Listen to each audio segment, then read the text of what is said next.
Bonjour à tous, très heureux de vous retrouver pour votre quintet flash marocain de ce vendredi 5 janvier sur la piste d'Anfa. Ce sera à l'occasion du prix Orsino, un handicap D pour 4 ans et plus, 1900 mètres à parcourir, Serge partant, une course qui me semble au papier assez limpide, en tout cas avec des bases qui semblent solides derrière. C'est quand même beaucoup plus ouvert, quelques surprises à attendre, mais on devrait pouvoir ne pas être trop loin de la vérité.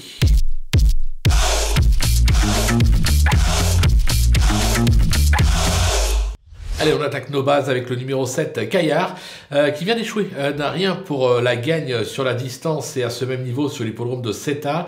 Il avait bien gagné à ce niveau sur la piste de Lala Malika cet été. Je pense qu'il doit pouvoir lutter pour la victoire. Derrière, un petit coup de poker avant l'heure avec le 14, Sagazol, qui a franchement déçu ces derniers temps, c'est vrai. Maintenant, c'est un cheval qui a fait ses preuves sur ce parcours avec notamment un brillant succès à ce niveau en janvier 2023.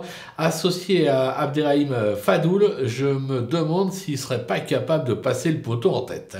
Le numéro 5, Dekodam Fall. Elle cherche sa course ces dernières semaines, comme l'attestent ces deux derniers accessites enregistrés sur les pistes de Rémi7 et Anfa. Elle fait bien la distance. Un conseil, ne la sous-estimez pas.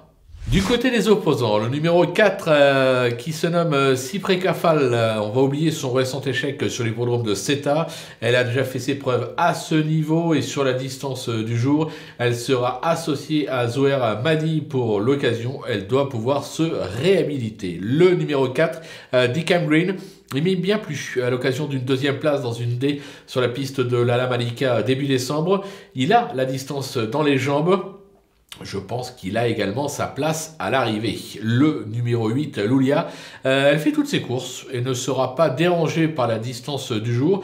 Elle a déjà prouvé son aptitude à la piste d'Anfa avec une troisième place à la clé. C'est un très bel outsider. Et enfin, le numéro 9, Rentarak Fall. Alors, ces deux dernières sorties à Rémi7 et Seta sont bonnes. Il s'est déjà classé 5e sur ce même parcours et à ce même niveau, c'était début novembre. Il est capable de venir accrocher une petite place dans ce quintet. Le coup de poker, ça sera le numéro 11, Umami Green, qui a franchement déçu en fin d'année, c'est vrai. Maintenant, elle a montré d'incontestables moyens par le passé. Je pense qu'elle devrait logiquement se plaire sur le parcours du jour. L'engagement est plutôt favorable. Je pense qu'elle est tout à fait capable de se racheter et de faire afficher une cote sympathique. Alors voilà, c'est plus pour les places que pour la victoire, mais ne négligez pas sa candidature. Voilà, on a fait le tour de ce quintet flash marocain. On va se quitter bien évidemment avec mon pronostic, mes conseils de jeu, et on vous donne rendez-vous très prochainement pour une nouvelle émission.